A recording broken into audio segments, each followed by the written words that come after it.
تو هوای سرد و گرم باید از تجهیزات گرمایشی و سرمایشی ماشینمون استفاده کنیم. خب این بخاری و کولر ماشین چطوری روشن میشه؟ ببینید ما اینجا یه اهرم داریم که یه قسمت سفید رنگش اگه به سمت دایره توپر آبی باشه میشه کولر، به سمت دایره توپر قرمز باشه میشه بخاری.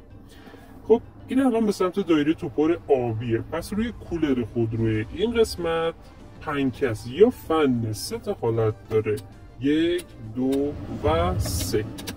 خب این قسمت پرتاب بادو میگه، حالتهایی که پرتاب باده. این حالت میگه که از روبرو از صورت باد میزنه، این قسمت بالا میشه از پایین و این قسمت از شیشه.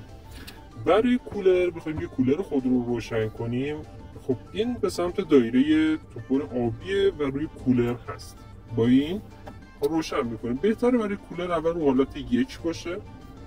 خب برای کولر ما از پا و شیشه نیازی نداریم، ما باید از صورت باشه.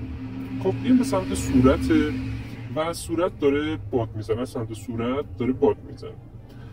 دریچه‌های تهویه رو باز میکنیم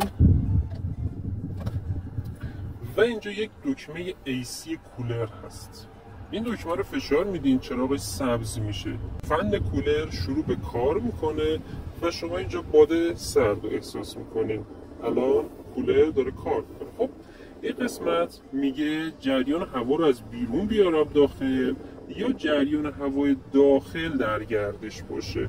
بهتره که برای کولر یا بخاری از جریان داخل باشه بهتره. میخوایم حالا خاموشش کنیم. برای خاموش کردن اول دکمه AC رو بزنید، خب و بعد دکمه فنش رو بزنید و کولر رو خاموش کنید. برای اینکه بخاری خود رو روشن کنیم این اهرم رو کاملا برمیگردونیم به سمت دایره توپر قرمز و گرمی.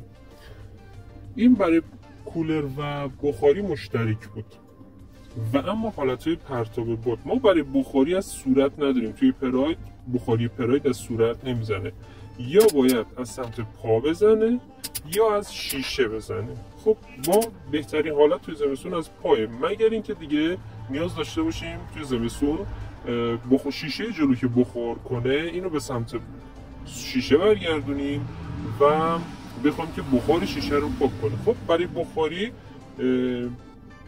این قسمت از سفیدی اهرم به سمت دایره توپر قرمز برگشته، بخاری روی حالت 1 و اینم که به سمت پایه. الان از این قسمت پا ما احساس گرما میکنیم و گرما به داخل کابین میاد. میخوام خاموشش هم کنیم خیلی راحت، فقط اینو میزنیم. برای بخاری ما نیازی نیست این دکمه AC رو بزنیم، فقط برای کولر باید دکمه AC رو استفاده کنیم.